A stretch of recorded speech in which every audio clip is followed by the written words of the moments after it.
Welcome to InfoT. Today we will explore the third edition of the Occupational Therapy Practice Framework, Domain and Process, focusing on the domain part. All information was found here. The latest edition of the framework was published by the American Occupational Therapy Association in 2014, and it can be used by occupational therapy practitioners and students, other health professionals, and many others. The framework is not a taxonomy, a model, or a theory. It is the basis of our practice, and it should be used along with any other knowledge or evidence we have on occupations and occupational therapy. The framework describes the main concepts, tenets, and visions about OT. According to the framework, domain portrays occupational therapy's scope and all the areas an OT can have knowledge and expertise. Domain aspects are categorized as occupations, client factors, performance skills and patterns, contexts, and environment. Occupations are daily life activities that occur in context and are influenced by client factors, performance skills, and patterns. Next, we will explore the 8 main occupations.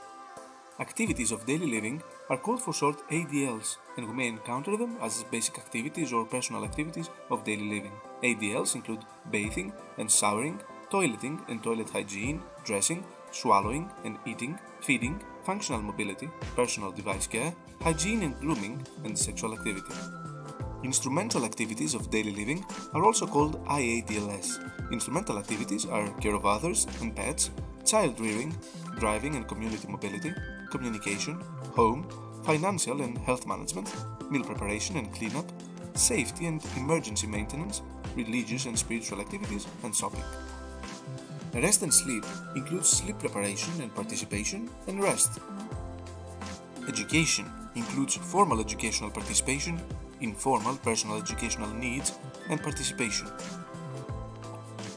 In work, we look into employment interests and pursuits, employment seeking and acquisition, job performance, retirement preparation and adjustment, volunteer exploration, and participation. Play is all about play exploration and participation. Leisure is all about leisure exploration and participation. Social participation in community, family, peers, and friends. Second part of the domain is the client factors, which influence the client's performance in occupations. Client factors are divided in values, beliefs, and spirituality, body functions, and body structures.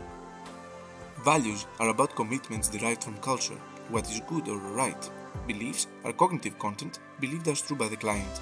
Spirituality is how the client seeks and expresses meaning and purpose of life. The third part is body functions. Body functions have 7 categories. First is specific mental functions. These functions include higher level cognitive, attention, memory, perception, thought, emotional, mental functions of sequencing complex movement and experience of self and time. Global mental functions include consciousness, orientation, temperament and personality, energy and drive, and sleep. Sensory functions are visual, hearing, vestibular, taste, smell, proprioceptive and touch functions, pain and sensitivity to temperature and pressure. Neuromusculoskeletal and movement-related functions include the functions of joint and bones and joint mobility and stability.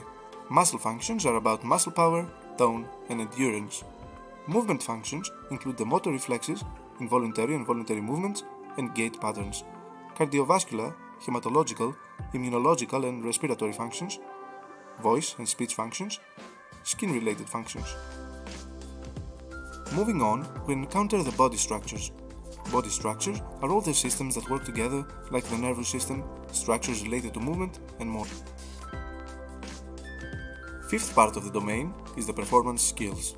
We have motor skills, for example when someone walks, process skills when someone paces, and social interaction skills when a person replies. Next are the performance patterns that are divided into person and group or population. We examine the person's habits, routines, rituals, and roles. In groups, we examine routines, rituals, and roles. Finally, we have context and environment. Context could be cultural, personal, temporal, and virtual. Environments are physical and social. Thank you for watching InfoT. If you liked the video, please like and subscribe.